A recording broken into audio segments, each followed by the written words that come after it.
Bonjour Tanguy, comment tu vas? Bonjour Thomas, je vais super bien. Ben, ravi de te recevoir sur le podcast Investir Simple. Avec toi, on va parler d'un sujet que je n'ai encore jamais abordé sur le podcast. Sujet peut-être un petit peu technique, qui va peut-être pas concerner tout le monde, mais tôt ou tard, ça nous concernera tous parce que on va tôt ou tard être confronté à cette problématique qui est la transmission et la donation. Donc on va parler de succession au sens large. Ben, présente-toi un petit peu peut-être Tanguy pour voilà qui tu es, d'où tu sors et pourquoi tu vas nous parler de ce sujet. Super, merci Thomas et merci pour l'invitation. Donc ravi d'être avec vous. On va effectivement parler d'un sujet qui est hyper important, qui est autour de tout ce qui est transmission, donation. Pourquoi vous devez vous y intéresser? Donc moi je suis pas Même du si on est tout. jeune. Ouais, exactement. Ah mais complètement. D'ailleurs c'est ce qu'on va voir, c'est que en fait plus vous anticipez et plus vous êtes récompensé et voilà et plus vous attendez et plus la facture va être salée. Mais oui, moi je m'y suis intéressé, mais donc vraiment comme autodidacte. Donc moi mon parcours c'est que j'ai toujours été intéressé par l'investissement. J'ai commencé à investir quand j'avais 16 ans.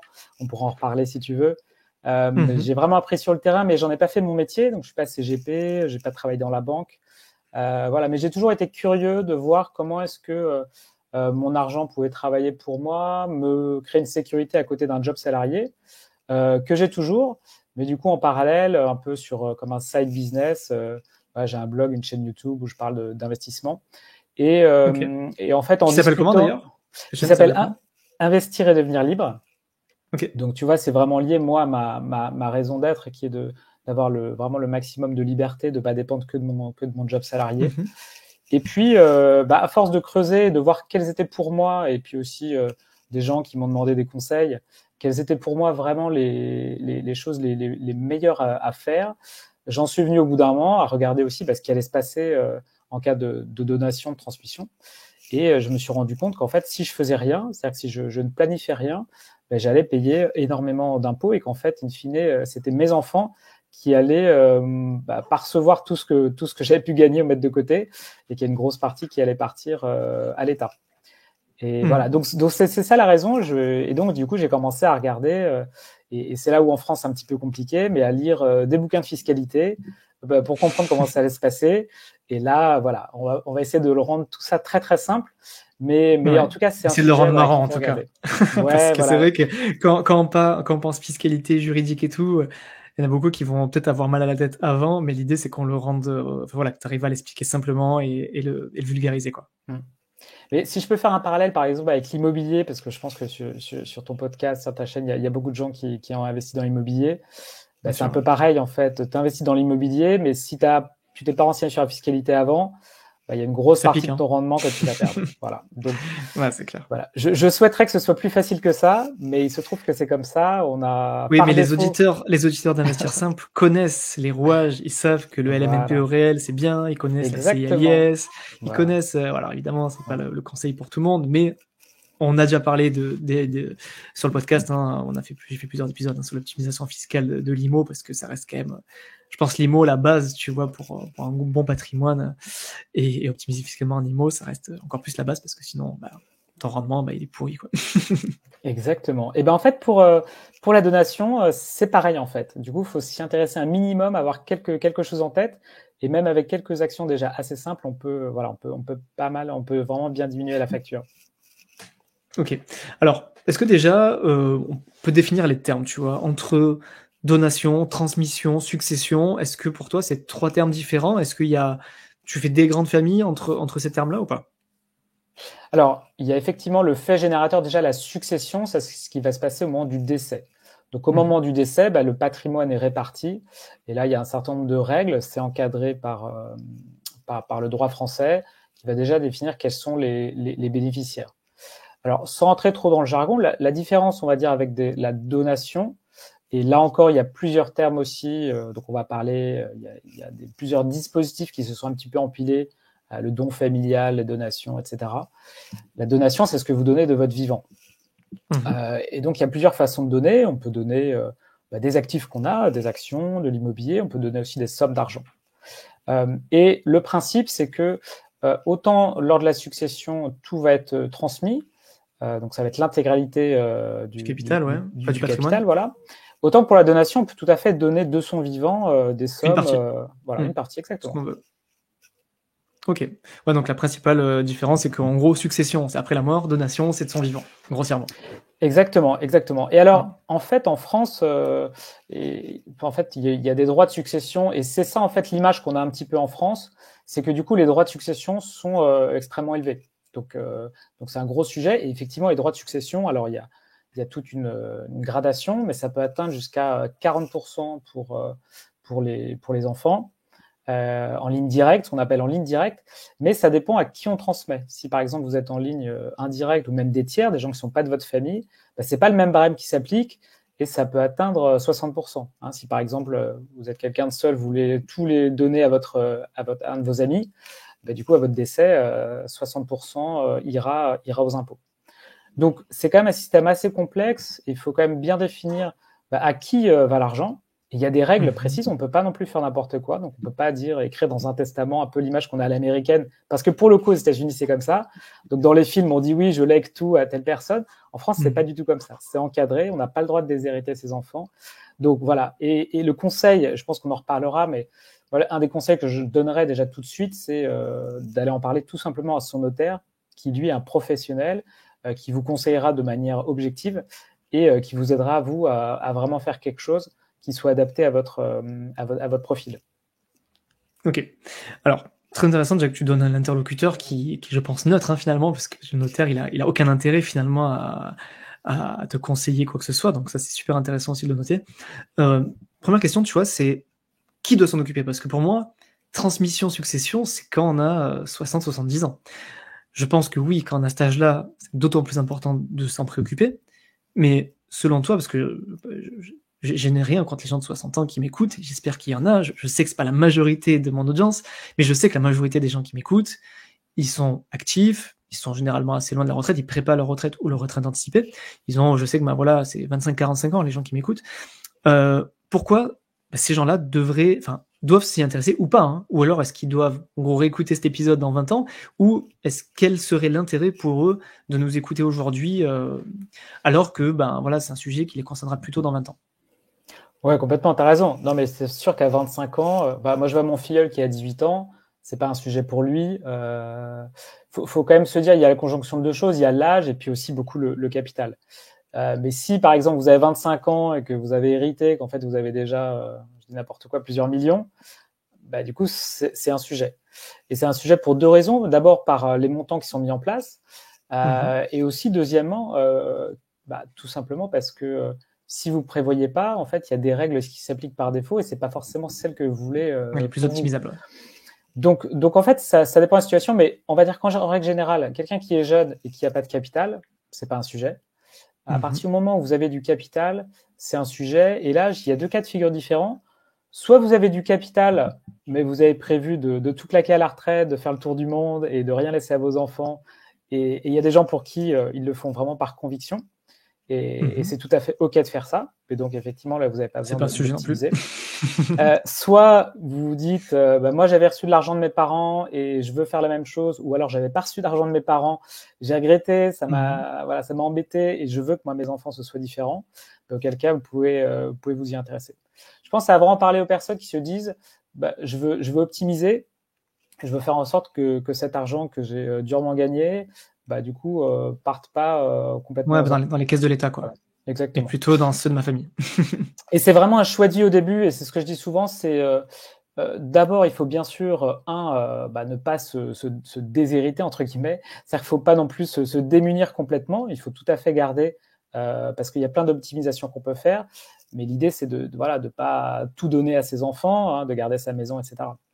Parce qu'effectivement, en optimisant, on finirait par tout donner.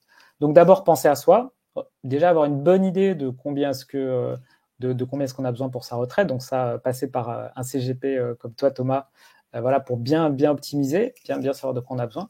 Et puis après, une fois qu'on s'est dit, en fait, j'ai fait mes calculs et je sais qu'il va y avoir du surplus. Donc je sais que, bon an, mal an, avec les investissements que j'ai faits, avec l'argent que j'ai gagné, je sais que de toute façon, à mon décès, il va me rester 200 000, 300 000, 500 000, 1 million que je n'aurais pas dépensé. Et donc cet argent-là, il faut que je prévoie à qui il va revenir. Ok. Transition toute faite. Parlons des solutions.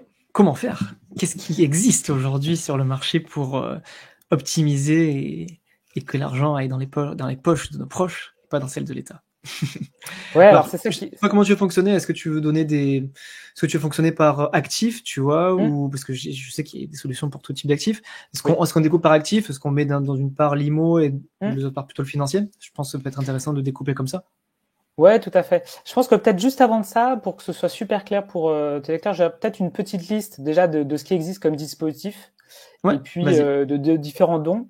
Et puis après, on va rentrer dans les enveloppes parce que comme tu dis justement, et c'est toujours complexe, faut savoir que les enveloppes fiscales, là, assurance vie, PER, et puis aussi l'immobilier, etc. Voilà, c'est pas les mêmes règles. Il y a des spécificités. Voilà. Mhm. Mais déjà, comme souvent en France, vous avez un cadre qui est plutôt assez fiscalisé. Donc c'est un peu comme l'immobilier, mais vous avez entre guillemets des niches fiscales. Donc vous avez des optimisations qui sont possibles. Encore faut-il les connaître. C'est ce que Alors, tu vas je nous pense dire maintenant tout de suite. voilà, exactement. Donc, je pense qu'il y en a certaines quand même qui sont assez connues, donc vous allez peut-être pas l'apprendre, mais je pense que la première, la plus connue, c'est la donation de son vivant. Alors, vous allez voir que en France, en fait, c'est surtout optimisé pour la ligne directe. Donc, si vous avez des neveux, des nièces, si par exemple, si vous n'avez pas d'enfants, bon, bah là, du coup, c'est un petit peu différent. Mais on va commencer par ça. La plus connue, donc, c'est la donation 100 000 euros par parent, par enfant, qu'on peut donner tous les 15 ans. Donc, Ok. comment ça se passe? Ça veut dire que si vous êtes un couple avec deux enfants, bah, chaque enfant peut recevoir 100 000 euros de chaque parent. Donc, ça veut dire que vous pouvez défiscaliser 400 000 euros. Et donc, Ok. tous les 15 ans, c'est-à-dire que les parents peuvent donner 400 000 euros à leurs deux enfants. Et dessus, on ne paiera pas d'impôt. C'est-à-dire qu'au moment de la succession, bah, cet argent-là, il a déjà été donné et Donc là, il y a il sera pas zéro pris. impôt. Quand tu dis qu'il y a Ouais, zéro impôt, il y a pas de exactement. CSG, pas d'impôt, pas Exactement. de taxe, rien, nada. Exactement. Ok. Donc Exactement. 400 000 euros tous les 15 ans. Donc bien sûr, dans le cas de deux parents avec deux enfants, si c'est un parent avec un enfant, du coup, c'est 100 000. C'est Un ça. parent avec deux enfants, 200 000. Ouais. Deux parents, deux enfants, 400 000. Je suis pas trop mauvais en maths. Exactement. Donc tu vois, moi par exemple, moi j'ai quatre enfants, cas perso. T'as Bon voilà, quatre je suis enfants? Oh, déjà, bravo. ouais, je suis déjà à 800 000, Ah ouais, bah 800 ouais, 000 t'as la tous les marge. 15 ans. Donc voilà, donc ça peut aller assez vite. Ok. Euh, Bah, donc si tu voilà, fais ça beaucoup c'est d'enfants, ça va vite, ouais. voilà exactement. Ça peut quand même aller assez vite. Et donc ça, 100 000 euros, ça peut être 100 000 euros, bah, soit en cash, mais ça peut être aussi 100 000 euros de bourse, donc de compte titre par exemple. Ça peut être 100 000 euros d'immobilier si par exemple vous donnez des SCPI. Ça peut être 100 000 euros d'immobilier si vous donnez un appartement, etc., etc. Ok. Ça, c'est quel que soit l'actif, hein, on est d'accord, quel que soit le Exactement. type d'actif, c'est 100 000 euros tous les 15 ans Voilà. par enfant et par parent. Moi, je suis pas très crypto, mais on pourrait imaginer, tu peux donner des bitcoins. Alors, je connais moins le sujet, donc je sais pas trop comment ça pourrait se passer, Pour l'instant, le mais en tout Bitcoin cas, est à ce serait sûrement 70 000 éligible. euros, donc ça passe encore. Et bientôt, il sera Voilà, peut-être un peu plus, hein. On sait voilà, pas, mais. exactement, exactement. Le deuxième on en a pas mal parlé, mais qu'il faut qu'avoir en tête parce qu'on en parle un petit peu moins, c'est le don familial. Alors lui, le Mhm. don familial, je crois qu'à l'époque, on l'appelait aussi Sarkozy parce que je crois que c'était venu de lui. C'est 31 865 euros, hein, c'est pas des chiffres ronds malheureusement, par parent, par enfant. Pourquoi faire simple quand faire compliqué? Voilà, exactement. Par parent, par enfant. Donc, si je reprends mon exemple d'une famille avec deux enfants et un chien, c'est 127 460 euros. Ok. Encore une fois, tous les 15 ans. Tu m'as dit le chiffre exact, c'est combien? Alors, c'est 31 865 euros par parent, par Ok. enfant. Et donc, Mhm. du coup, on est à deux parents, deux enfants, ça fait 127 460. Ok. On est d'accord parce que c'est un chiffre qui se rapproche de manière assez proche des abattements sur l'assurance vie. Ouais, Est-ce tout à que fait. c'est le même chiffre ou c'est Non. juste Alors, pour involontaire? l'assurance Ok. vie, c'est un petit peu plus élevé. On est à C'est trop. 150, Alors, ouais, 152 500 euros. ça c'est pour les enfants, mais pour les petits-enfants, je sais que c'est vers là, c'est vers 30 000 et quelques, non? Pour les Ah oui, petits-enfants. tout à fait. Ouais, on peut exactement. Alors effectivement, on peut aussi donner aux petits enfants. Ouais, ouais, tout à fait. Ouais, exactement. Alors ça, du coup, ce dont il y a les petits enfants, il y a les arrière petits enfants aussi. Je l'avais lu dans un bouquin de Fisca. Alors là, c'est des montants Mhm. encore un peu plus réduits. Mais effectivement, plus on s'éloigne et plus le Ouais, montant plus le montant est est faible. faible. Mais c'est pour ça, quand tu as dit les 31 000, je pensais que c'était, avec l'inflation, que les 30 000 en question avaient été un peu augmentés, mais non, c'est vraiment deux choses différentes. Ouais, exactement. Ok. Alors effectivement, logiquement, ça devrait augmenter avec l'inflation, mais donc ce sera peut-être revu à la baisse. Alors à la hausse, à un moment il y a eu, en tout cas sur la donation, tu fais bien d'en parler. Le gouvernement avait parlé de monter le montant de donation de 100 000 à 150 000 euros, parce qu'à un moment il y a eu un peu dans la presse, justement c'était révélateur, on va dire, de ce que pensent les gens. Dans la presse, on avait beaucoup parlé des droits de succession qu'il fallait baisser, donc certains partis politiques avaient demandé de faire quelque chose. Mais finalement, pour l'instant, on est resté à 100 000 euros. Ok. Et donc, donc sur la partie donation, donc chaque habitude, voilà. il y a déjà les donations, donc 100 000 euros par parent Ouais. par enfant tous les 15 ans. Ensuite, tu as le don familial de 31 000 et des brouettes par enfant, par parent et aussi. par parent, exactement. Ok. Qui se cumulent. Voilà. Ça, c'est aussi tous les 15 ans, exactement. le don familial. Alors ça se cumule exactement. La contrainte, c'est qu'il faut que là, il faut que, enfin, ça va être tous les 15 ans. Ça va être tous les 15 ans. Donc, il faut se dire, si par exemple, là, vous faites le don et qu'après, vous êtes, vous décédez, on va dire, dans les 2 ans, bah, du coup, on va pas prendre en compte que la période de 15 ans se soit passée. Donc, ce qui se passe, c'est que au moment du décès, on prend en compte cet abattement, et donc il faut que la donation ait eu lieu 15 ans avant le décès. Okay. Voilà, pour que ça remette le compteur à zéro. D'accord. Ok. Donc, il y a déjà de quoi faire. On a un autre. Ouais, ben là, on peut cumuler, ouais. Voilà, on peut déjà cumuler, donc ça commence à faire. Si on s'y prend assez tôt, ça commence à faire. Et puis, on a le présent d'usage.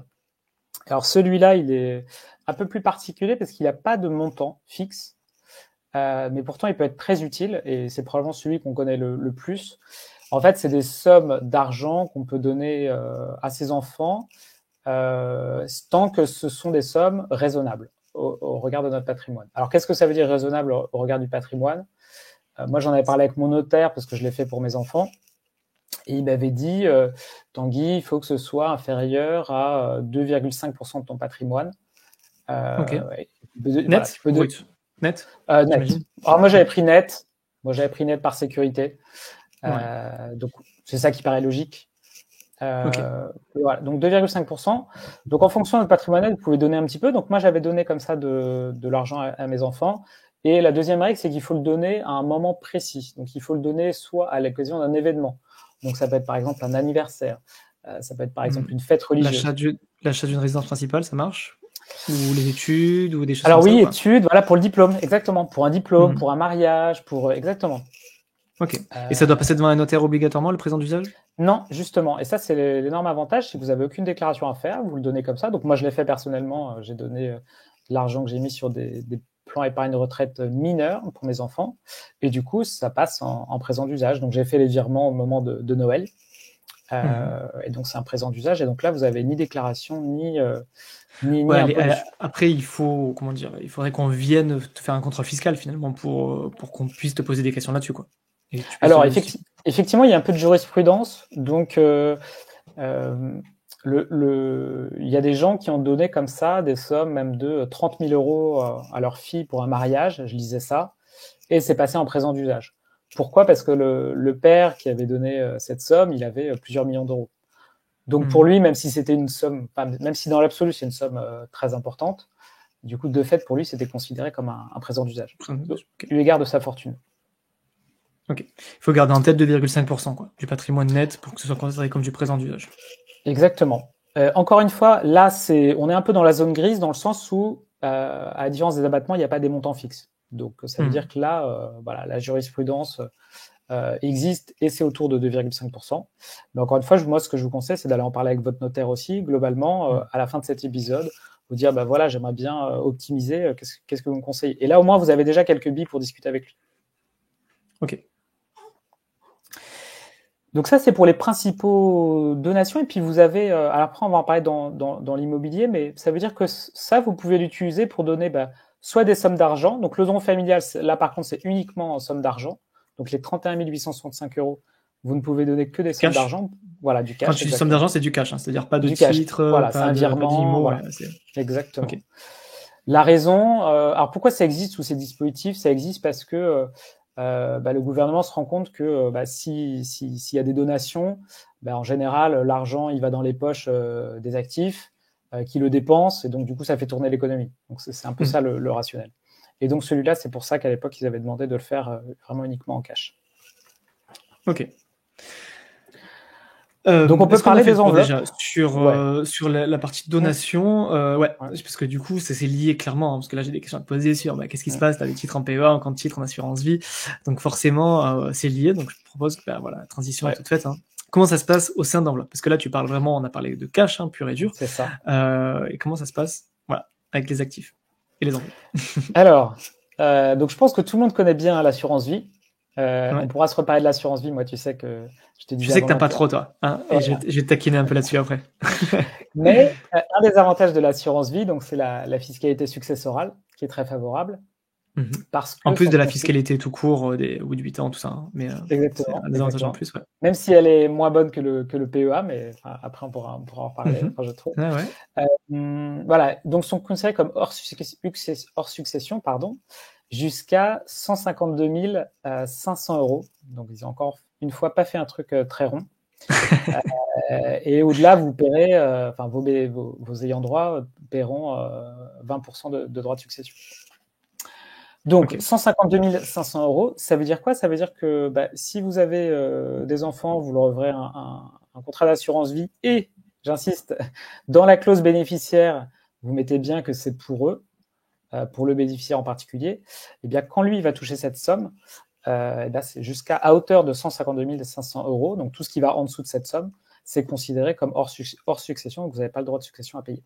Donc là on est d'accord, 0 impôt, 0 CSG aussi. Ouais, exactement.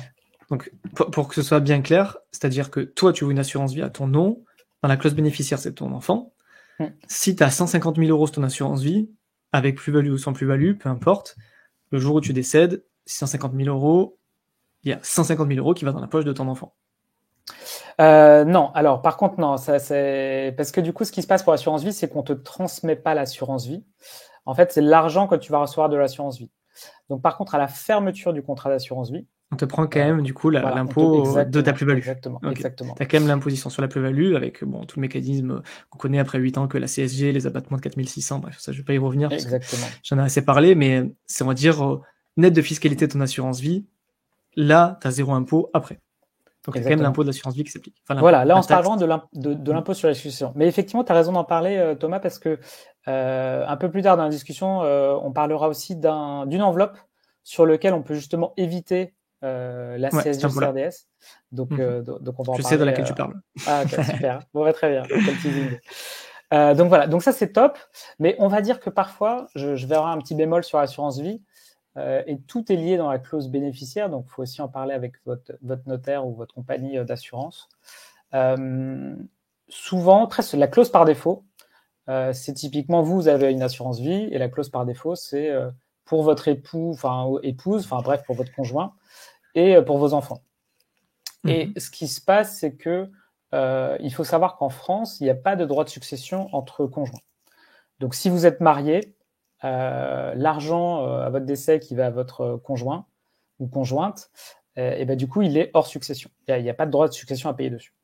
Donc, quelque part, utiliser l'avantage successoral de l'assurance vie pour le conjoint, c'est un peu faire double emploi. En fait, c'est deux choses qui se cumulent. Et du coup, de toute façon, vous n'auriez pas eu de toute façon de droit à payer. Donc, mieux vous mettre les enfants bénéficiaires, quoi. Exactement. Donc encore une fois, je reviens sur le point d'avant. Il faut s'assurer que, bien sûr, l'important c'est d'abord que les parents ils aient déjà ce qu'il faut pour vivre, etc. L'idée c'est de pas tout leur enlever.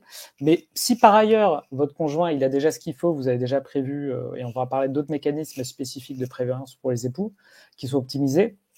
S'il y a déjà ce qu'il faut et que le reste c'est vraiment du surplus entre guillemets, oui, il faut que la clause bénéficiaire soit pour les enfants. Okay. Voilà, encore une fois, le sujet est assez complexe, donc n'hésitez pas à aller voir votre notaire. Je vais donner juste un exemple. Voilà. Après, on peut aller aussi voir un CGP. Hein. Enfin, je suis pas là. Je suis pas là pour faire ma pub, et je vais être très transparent avec l'audience. Moi, c'est pas des sujets que je traite en mission de conseil. Clairement, je suis humble avec ça. Je connais des choses. Clairement, dans ce que tu dis, il y a plein de choses que je connais. Il y en a d'autres que je connais pas et que je découvre aussi, parce que c'est pas du tout mon cœur de métier. C'est pas du tout ma spécialité. Moi, je suis spécialisé dans les placements, dans l'investissement, mais sur le côté transmission-succession, généralement, quand j'ai un client qui qui me pose la question. Si le sujet est hors champ de compétences, moi, généralement, je l'oriente vers un autre CGP qui sera, qui est beaucoup plus compétent que moi là-dessus. Donc, si, je pense que la solution du notaire est une super solution, mais sachez aussi qu'il y a des CGP qui en font leur cœur de métier, transmission, succession. Donc, voilà. Ouais, tout à fait. Non, mais c'est un très bon point et souvent, en fonction de la spécialité aussi d'un peu de votre notaire, ça peut être, il y a sûrement des CGP qui peuvent être mieux calés aussi, avec des idées de montage plus adaptées à votre situation. Ok. Donc l'assurance vie, attention, du coup, est souvent pas forcément toujours très optimisé. Donc regardez aussi votre clause bénéficiaire. Le PER, c'est un peu le cousin de l'assurance vie là-dessus, comme sur le reste des. Le PER, ça fonctionne de la même façon, comme ça fonctionne, avec côté enveloppe capitalisante, la fiscalité aussi est similaire. Sur la succession, c'est pareil aussi que l'assurance vie. Alors, il y a les mêmes abattements, il y a le même droit hors succession. Il y a des petites différences, et notamment, alors sur l'assurance vie, déjà les 152 500 €, ça va concerner uniquement des versements qui auront été faits avant 70 ans. Si vous versez, et ça c'est par assurance vie, par bénéficiaire. Donc, par contre, si vous faites des versements après 70 ans, là, de mémoire, le montant, ça descend à 30 000 et quelques euros. Ouais, c'est les mêmes que les 30 500, c'est les mêmes que quand tu fais aux petits-enfants avant 70 ans. Et là, par contre, c'est partagé avec tous les bénéficiaires. Donc, du coup, c'est pas du tout la même histoire. Donc, en tout cas, pour l'assurance vie, il faut bien placer, idéalement avant 70 ans. Ouais. Alors, le plan épargne retraite, oui. Donc là, on va parler de plan d'épargne retraite assurantiel et pas bancaire. Donc, effectivement, pour le plan d'épargne retraite assurantiel, on peut tout à fait, de la même manière, le transmettre à son époux, à ses enfants. L'énorme avantage pour le plan épargne retraite, et c'est là où il y a une optimisation qui peut être intéressante, c'est vraiment la protection du conjoint survivant. Alors pourquoi ? Parce que, toi, tu en as parlé aussi, le plan épargne retraite, on défiscalise à l'entrée, on peut défiscaliser à l'entrée les sommes versées. Et donc, ce qui se passe, c'est que à la sortie, à la retraite, si vous ressortez l'argent de votre plan épargne retraite, vous êtes imposé parce que c'est remis dans votre déclaration de revenus. Ça s'ajoute en fait. Imposé sur le capital, je précise, imposé sur le capital qui était versé. Exactement. Et en plus, il y a l'imposition sur les plus-values. Mais en plus, oui, ça. Ouais, voilà. Et donc c'est rajouté et il y a une optimisation qui est intéressante, moi que j'ai fait pour moi, c'est que du coup le conjoint survivant, lui, sera exonéré de l'impôt dû sur le montant des capitaux décès transmis, que ce soit d'ailleurs en succession sur le PER bancaire ou sur le PER assurantiel, et ça, quel que soit l'âge de décès de l'assuré. Et donc, ce PER, là, ce qui est intéressant, c'est qu'il est également exonéré des prélèvements sociaux sur les capitaux décès. Donc, on est dans une situation où, si par exemple, vous avez à votre décès 100 000 € sur votre PER, et ben en fait, votre conjoint, votre conjointe, elle va recevoir cet argent sans qu'il y ait dessus à payer, sans qu'elle ait besoin de la rajouter à son revenu imposable, donc sans être imposée fiscalement. Okay. Donc ça, c'est quand même une grosse optimisation. Alors, il y a quand même plusieurs contraintes.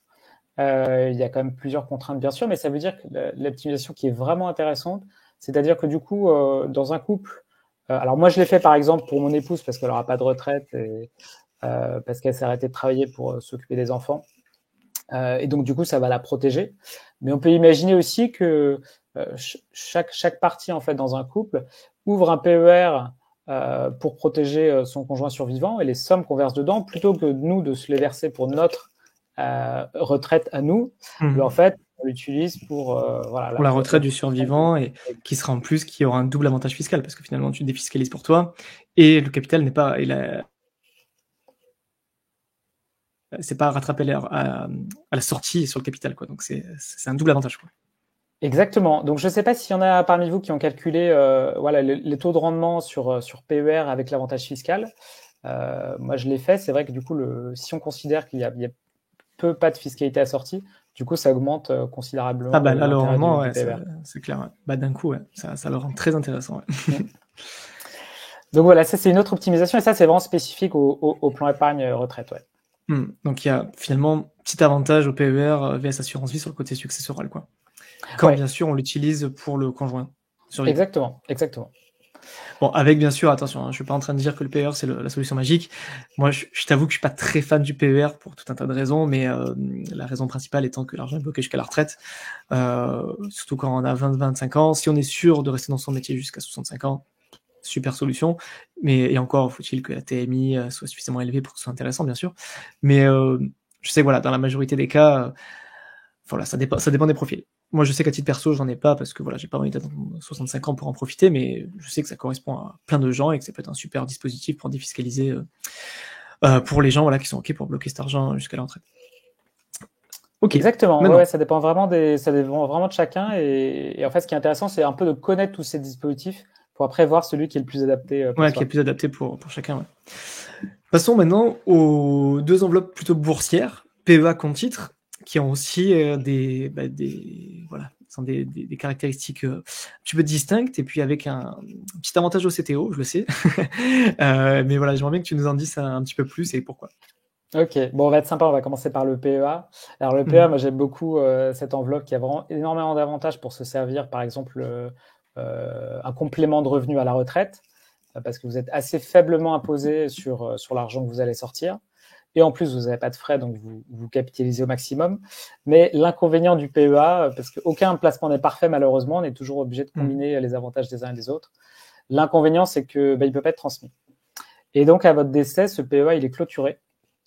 Et donc, qui dit clôture dit paiement de CSG, CRDS, des prélèvements sociaux sur les plus-values. Et au moment du décès, il va être transformé en compte titre. Et là, ce compte titre, après, selon la succession, soit il sera en indivision, soit les titres seront vendus. Mais en tout cas, il y aura cet effet imposition et les titres ne seront pas forcément vendus, mais en tout cas, l'enveloppe, elle sera clôturée. Et donc, du coup, ça veut dire que tu payes dans tous les cas CSG. Voilà. Et une fois que c'est transformé en compte titre, finalement, après, tu payes. Après, j'imagine que tes PRU de tes titres repartent à zéro, j'imagine, après avoir payé la CSG. Ouais, alors c'est ça qui est assez génial par contre, c'est que, et ça c'est l'effet du compte titre. Alors, dans le cas du plan épargne action, du coup, c'est vrai que ça paraît logique, on paye les impôts, et ça veut dire qu'une fois qu'il est transformé en CTO, le prix de revient unitaire, voilà, c'est celui au moment où ça a été transmis. D'ailleurs, petite astuce, on peut réintégrer dans ce PRU les frais de succession, parce que là, on se parle de donation, mais il y a aussi des frais liés à la succession, parce que vous allez avoir des frais de notaire, il y a des frais d'acte. Et ça, on peut les réintégrer, demander à ce qu'elles soient réintégrées dans le PRU. Donc, on peut même avoir une petite option fiscale où vous faites un gain à ce moment-là. Ok, donc un PRU plus élevé, du coup, finalement exactement. Après... Okay. Ouais. Donc ça c'est intéressant. Cette astuce, c'est pas moi qui l'ai trouvée, c'était un CGP dont je te parlais juste avant, là, qui a fait pas mal de trucs sur les successions. Et puis on a le compte titre aussi, où le compte titre, là par contre, c'est très intéressant. Pourquoi ? Parce que le compte titre, autant quand on capitalise dessus, à chaque fois qu'on fait des retraits, on va être imposé à flat tax, donc c'est moins intéressant que le PEA. Autant par contre, on peut, avant son décès, donner des titres. On peut tout à fait donner un CTO à ses enfants. Et l'énorme avantage avec ce dispositif, c'est que quand vous donnez des titres de votre CTO à vos enfants, eh bien, eux, quand ils vont recevoir ces titres, au moment où ils les reçoivent, le PRU qui est utilisé est le PRU au moment où vous recevez les titres en tant que bénéficiaire, et non le PRU d'achat initial de la personne qui vous l'a donné. En gros, la plus-value s'annule, quoi. Exactement. Si on fait un exemple chiffré, tu achètes une action 50 000 €, elle vaut 100 000, parce que tu as fait un x2, tu vends ton titre à 100 000, le prix de revient de ton enfant, c'est 100 000 et pas 50 000, donc zéro plus-value, quoi. Il repart à zéro sur son gain à partir du moment où il reçoit l'action, quoi. Exactement. Donc, ça fait quand même réfléchir parce que, en fait, si on regarde un peu comment est-ce que la plupart des gens, en fait, donnent de l'argent à leurs enfants, on va dire qu'en général, souvent, pour bien faire, beaucoup de gens vont, par exemple, ouvrir une assurance vie pour un mineur, pour qu'il ait tout de suite de l'argent, etc. Mais c'est vrai qu'en faisant le calcul, on se rend compte que ça peut être plus intéressant de garder l'argent pour soi et à un moment de faire un don de CTO. Comme ça, tous les titres et toute la plus-value que vous allez donner, du coup, il ne sera pas imposé. alors que lui, dans son assurance vie, par exemple, en plus des frais d'assurance vie qu'il va supporter, il aura en plus à payer Ouais, la toute la CSG, CSG ouais. sur la plus-value. Puis en plus, l'abattement, il est pas non plus ultra important, quoi. Donc ça veut dire qu'au-dessus de l'abattement, machin, c'est plus 17,2, mais c'est 24%. Donc ouais. C'est pour ça Exactement. que c'est intéressant ce que tu dis, parce qu'on pense toujours à ouvrir une assurance vie pour son enfant. Alors, c'est un second step. Hein. Il y a beaucoup aussi qui ouvrent qu'un livret A, ce que je déconseille un petit peu. Plutôt l'assurance vie, c'est le plus courant quand on a un petit peu de connaissances en investissement. Mais voilà, moi, souvent, j'en parle beaucoup à mes clients de mettre la puce à l'oreille sur le compte titre, parce que... Alors après, t'as quand même un petit inconvénient pour moi sur le compte titre quand on fait ça pour les enfants. Alors sur le côté frais, je suis quand même d'accord. Sur le côté impôt, on est d'accord que c'est 100 fois mieux que l'assurance vie. Après moi, le seul petit inconvénient que je trouve, c'est qu'en termes de profondeur d'offre sur le compte titre, on reste cantonné finalement au marché financier. C'est-à-dire on reste cantonné à actions-obligations. Donc on peut toujours gérer son risque en mettant un peu d'actions, un peu d'obligations, alors que mine de rien, quand même sur l'assurance vie, on peut plus diversifier. On peut mettre un peu d'SCPI, on peut mettre de la private equity, on peut sécuriser avec du fonds euro. C'est selon moi, il n'y a pas de bonne ou mauvaise solution, ça dépend aussi du profil de risque et des connaissances de chacun. Mais c'est quand même en tenir compte sur le compte titre que, c'est-à-dire que on peut mettre 100 balles par mois sur des ETF sur le compte titre, mais à l'approche de ses 20 ans, si on se tape un crash boursier qu'on veut lui donner, ça fait partie, et voilà, on pourra pas, c'est plus compliqué à sécuriser. On peut toujours le faire avec les obligations, enfin bref, il y a des petites stratégies qui existent, mais on va dire un peu plus compliqué qu'avec une assurance. Oui, tout à fait. Et effectivement, il n'y a pas de placement parfait. Nous, on rêverait qu'il y ait une fusion de tout ça et que tu aies une enveloppe qui fasse tout et qui ait tous les avantages. Mais en fait, ce qu'on se rend compte, c'est que voilà, les avantages des uns sont les défauts des autres. Et le mieux, en fait, c'est, à mon sens, si on veut optimiser, c'est vraiment d'utiliser les différentes plateformes. Ok. Je reviens juste sur un truc que tu as dit sur le PEA. Quelque chose pour clarifier, parce que c'est un truc que je pense qui n'est pas bien saisi par tout le monde.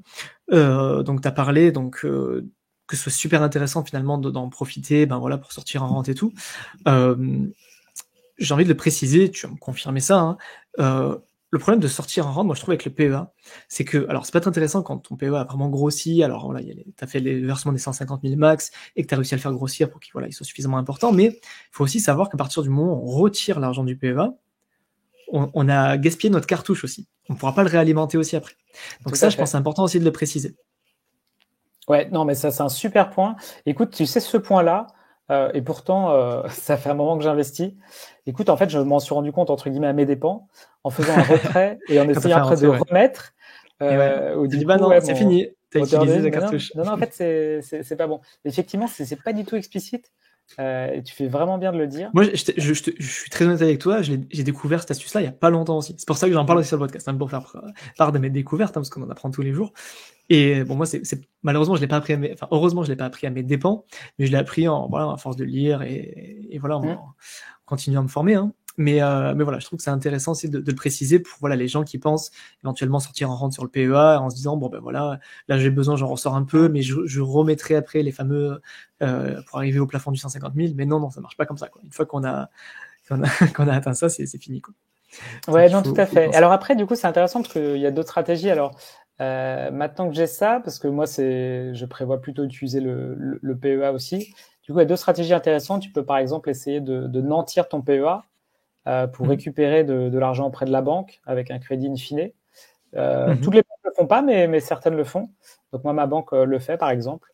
Et effectivement, ça peut permettre de récupérer, alors en théorie, jusqu'à 100% de la valeur de ton PEA. Mais après, pour certains, c'est plutôt 60% de la valeur de ton PEA, avec du coup, bien sûr, la contrainte après de ne pas pouvoir vendre les titres de ton PEA. Mais ça peut être une alternative pour avoir du besoin de cash sans toucher à son PEA. Ouais, un fonds intéressant aussi. J'aimerais aussi, Tanguy, alors je sais pas si tu avais terminé sur la partie enveloppe, et j'avais d'autres questions à te poser, mais je sais pas si tu voulais bien terminer là sur la partie, parce qu'on a fait le tour, on a fait assurance vie, PER, PEA compte titre. Est-ce que tu avais autre chose à rajouter là-dessus? Ouais, non, c'est ça, exactement. On est bien là. Ok. Non, mais du coup, je voulais, avant de passer sur la partie IMO, donc plutôt sur la partie IMO physique et CPI, je voulais creuser un petit peu avec toi le sujet de l'assurance vie. Je sais que t'aimes pas trop, et je voudrais, parce que je pense que c'est aussi intéressant, alors moi je suis le premier à mettre en avant l'assurance vie, c'est bien, machin, la majorité des gens le font comme moi. Je trouve que c'est bien aussi d'avoir quelqu'un qui n'est pas forcément d'accord, et d'entendre la liberté d'expression, d'entendre la voix de tout le monde, et que tu dises pourquoi toi tu n'aimes pas l'assurance vie. Ouais, non, c'est sympa d'en parler. En fait, d'ailleurs, je l'ai découvert après. Donc moi aussi, j'ai ouvert des assurances vie pour mes enfants. Je, Mhm. je les ai refermées depuis. Mais effectivement, je pense que c'est tellement culturel que finalement, voilà, on en oublie parfois de challenger un petit peu le statu quo. Alors après, bah, tout va dépendre des objectifs. Donc, il y a quand même des cas où c'est intéressant. Je vais peut-être commencer par les cas qui sont intéressants. Si par exemple, Vas-y. je veux donner, j'en parlais tout à l'heure, si je veux transmettre de l'argent à mon neveu ou un ami, bah, il faut que j'utilise à mon filleul, qui n'est pas de ma famille, bah, il faut que j'utilise l'assurance vie. Clairement, là, je vais avoir un énorme avantage.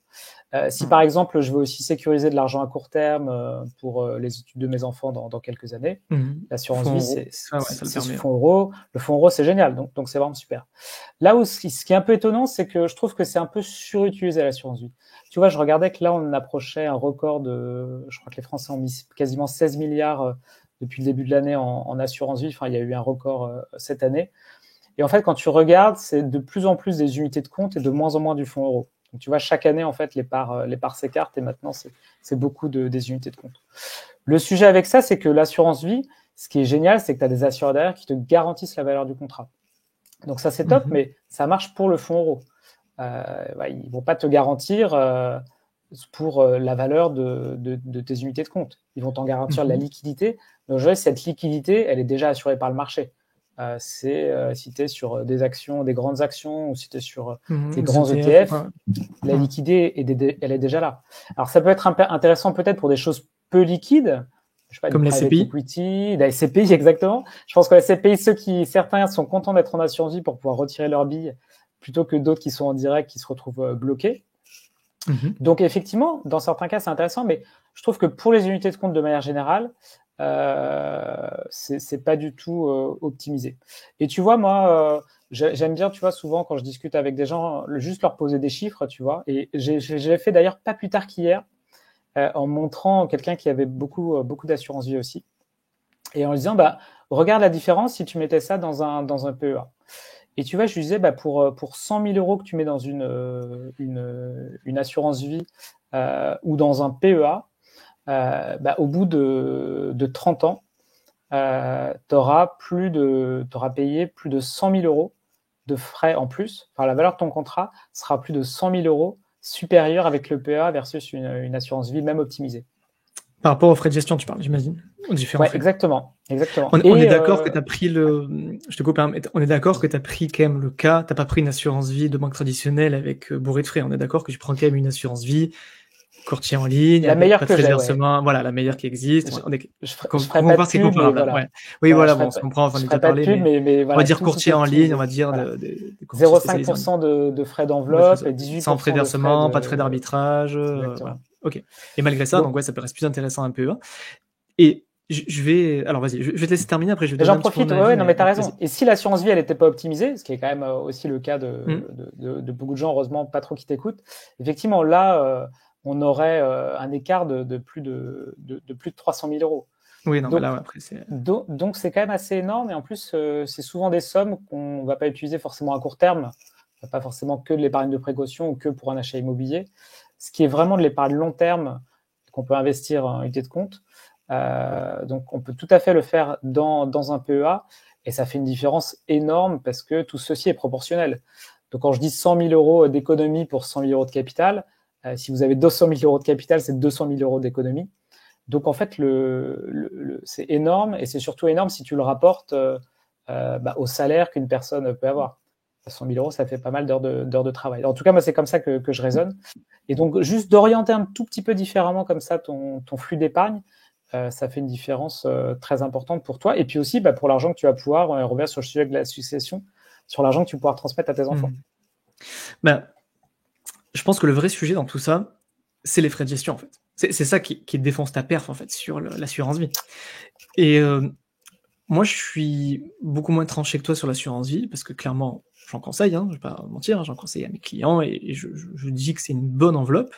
Mais ce que je dis, par contre, c'est quelque chose que je dis qui est contraire à tout ce que les conseillers financiers traditionnels proposent, parce que vu que moi je vends pas de produits, je vends que du conseil, moi je gagne rien à vendre une assurance vie, enfin à conseiller une assurance vie.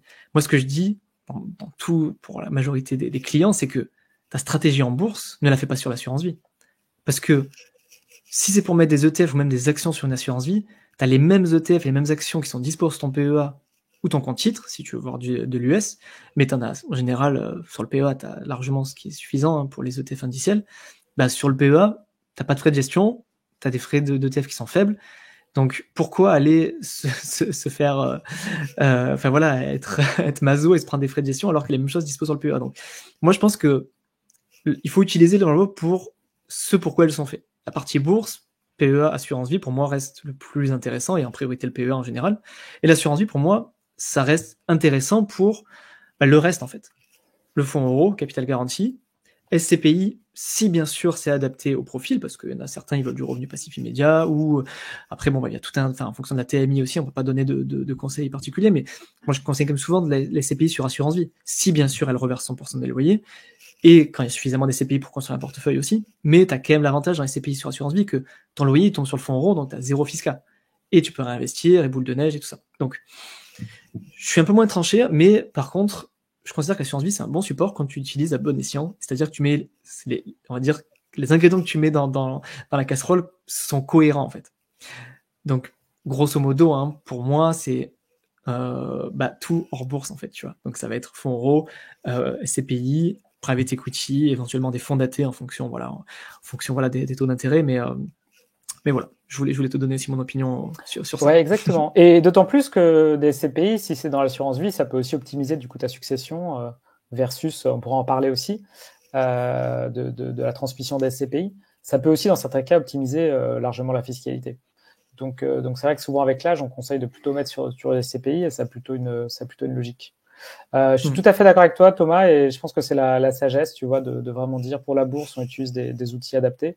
Et on a la chance qu'en France, du coup, on a quand même ce mini paradis fiscal, que ce soit le PEA ou que ce soit le CTO. Donc, autant les utiliser. Alors, sachant que les lois changent beaucoup aussi en France. Ce qu'on dit aujourd'hui n'est peut-être pas forcément vrai au prochain gouvernement. Il faut aussi en tenir compte. Faut pas oublier que avant Macron, le CTO, c'était pas ça, quoi. Avant, c'était combien, 45, je crois, 42. C'était ça, en fait. C'était comme sur l'immobilier en nu, tu vois. C'était le classique TMI plus prélèvements sociaux. Mais effectivement, tout ça, ça évolue. Les prélèvements sociaux, avant, ça n'existait pas. Quand ils l'ont lancé au début, c'était temporaire et c'était quelques pourcents, et puis ça a explosé. Puis maintenant, ça monte tout le temps. Exactement. Ça va être le sens de l'histoire. Yes. Ok, bon, écoute, putain, le temps passe vite. Est-ce qu'on peut terminer? On va essayer d'être assez bref. Bref, on verra, on va pas non plus couper le truc, mais est-ce qu'on peut parler quand même de donation et succession sur la partie IMO? Ouais, tout à fait.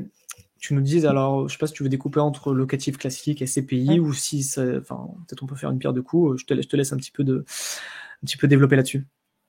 Oui, tout à fait. Déjà, sur ce qu'on a dit, en fait, il y a un principe que vous avez compris aussi, c'est que parfois, ça peut être plus intéressant de donner un bien que de le vendre pour ensuite donner une somme d'argent.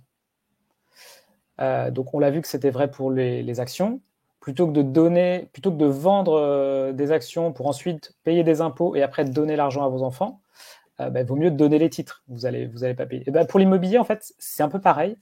Là, je vais vous parler de la partie optimisation, mais bien sûr, gardez en tête que ça dépend aussi. C'est pas la peine de donner un bien en indivision à vos enfants s'ils s'entendent pas et que c'est en plus votre résidence principale.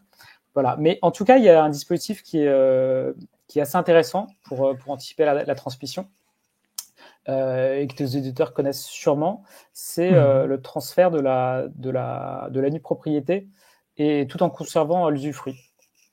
Alors, c'est quoi la logique qui est derrière?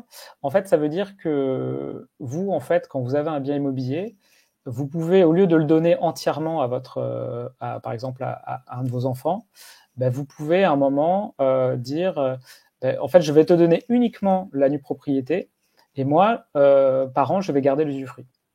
Donc, l'usufruit, ça veut dire que vous continuez à garder le bien, ça veut dire que vous pouvez continuer à habiter dedans, à le louer, percevoir le loyer s'il est loué, etc., etc. Et par contre, à votre décès, automatiquement, l'ensemble du bien reviendra au bénéficiaire.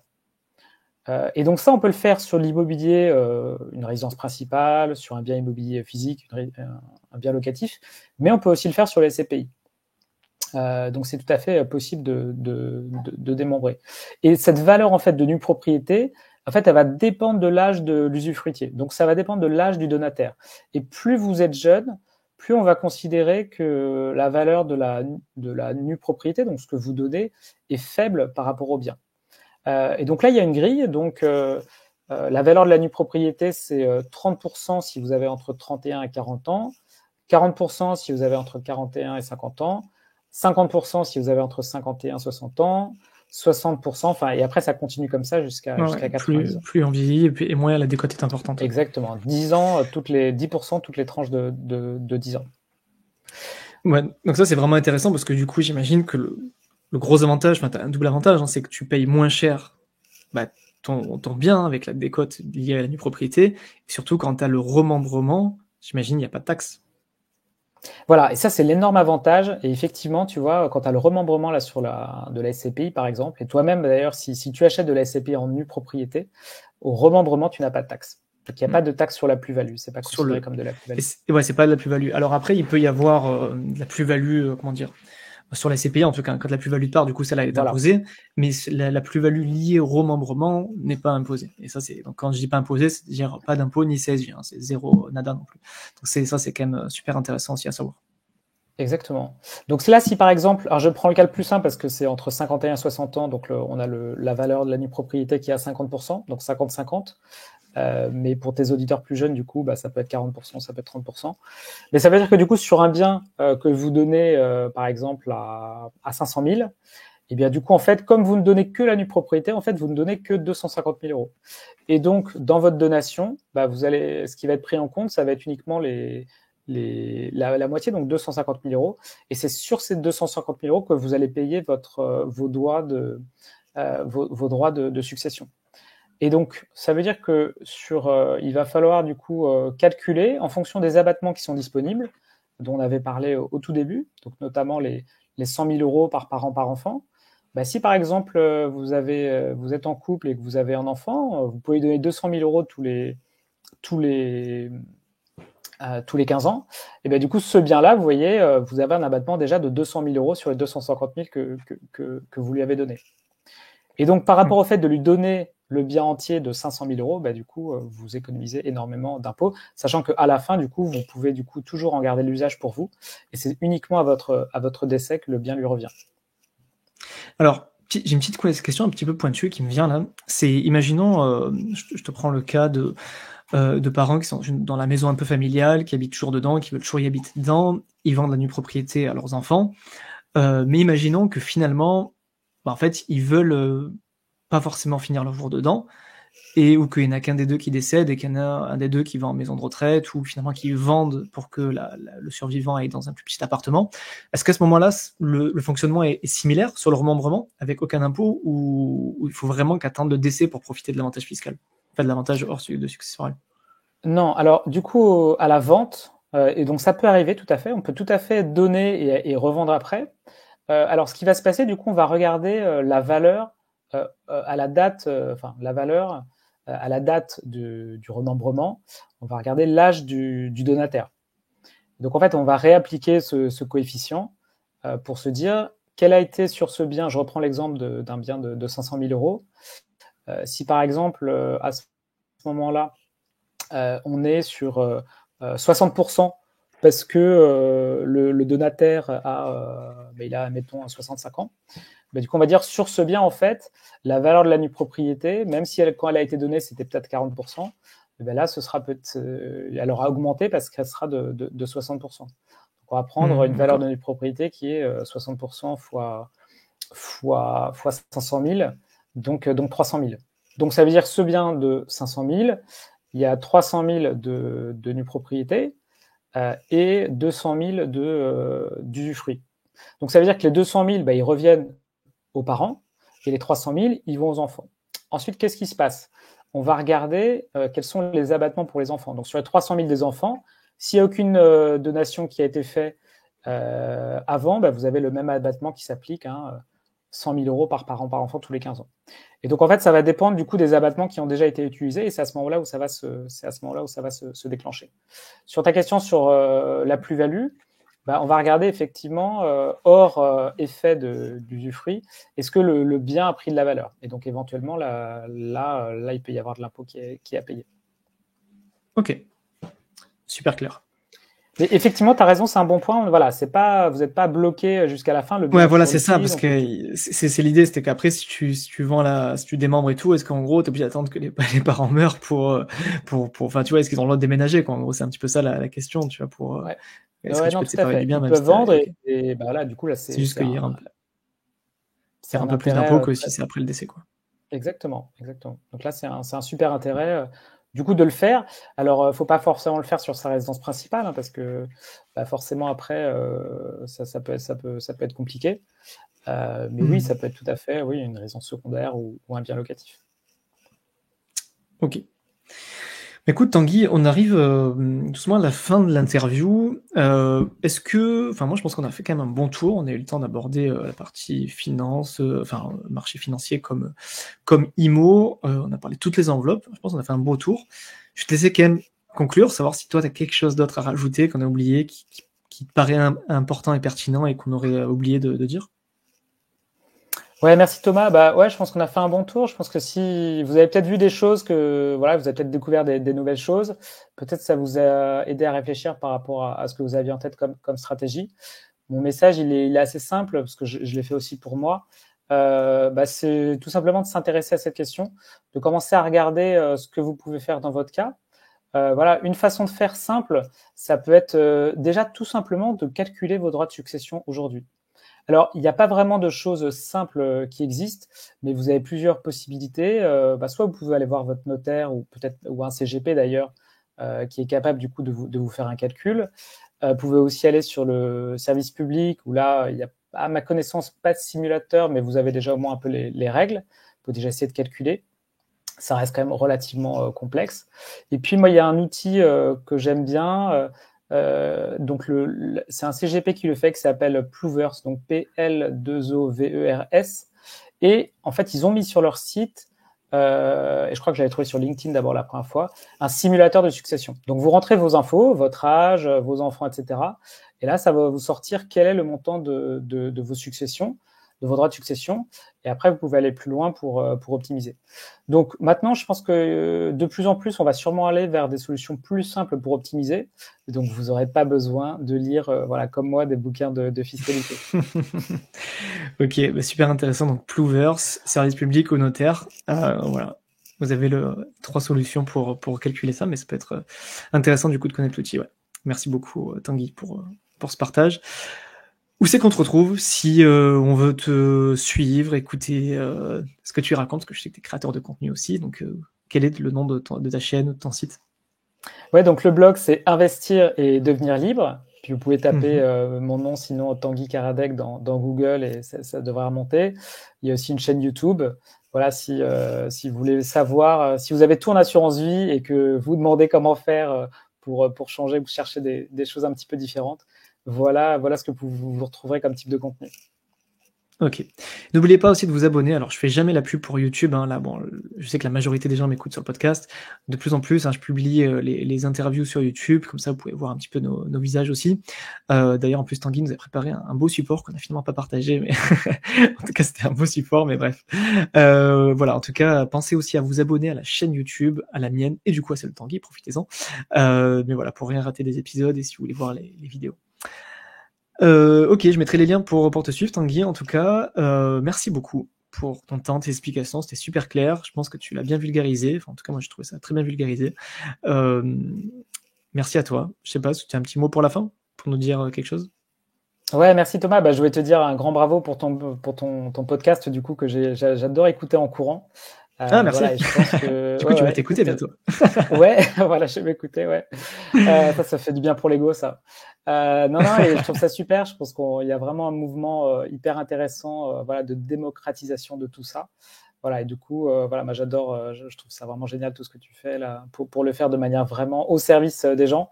Donc c'est gentil. super, continue comme ça. Et voilà, abonnez-vous à la chaîne de Thomas si c'est pas fait, parce que je sais que beaucoup de gens qui écoutent les podcasts sont à être abonnés. Donc abonnez-vous à la chaîne et aidez aussi la chaîne YouTube à avoir des abonnés. C'est gentil. J'en profite juste pour faire une petite dédicace à tous les gens qui m'écoutent en faisant du sport, parce qu'en fait, quand je faisais à l'époque où j'avais un peu plus de temps et que je prenais plus de rendez-vous gratuits en coaching, je sais que beaucoup de gens m'écoutent en courant, en étant à la salle, en cuisinant, en voiture. Enfin, je crois que le plus souvent, c'est en voiture et en faisant du sport. Donc, je pense à vous quand je fais un podcast. Je me dis que je vous j'imagine tous les abonnés en train de courir ou au volant. Donc voilà, petite pensée à vous parce que je sais que la plupart des gens qui m'écoutent, ils font ça. Bref, je ferme ma parenthèse. Hein, on est à la fin de l'épisode. Il y aura peut-être moins de gens qui m'écouteront dire des bêtises. Donc voilà. Merci Tanguy en tout cas pour ton temps, la valeur que tu nous as apportée. C'était vraiment super intéressant. Et allez checker ce qu'il fait parce que c'est super cool aussi. À bientôt Merci Tanguy. Thomas. Ciao. Ciao.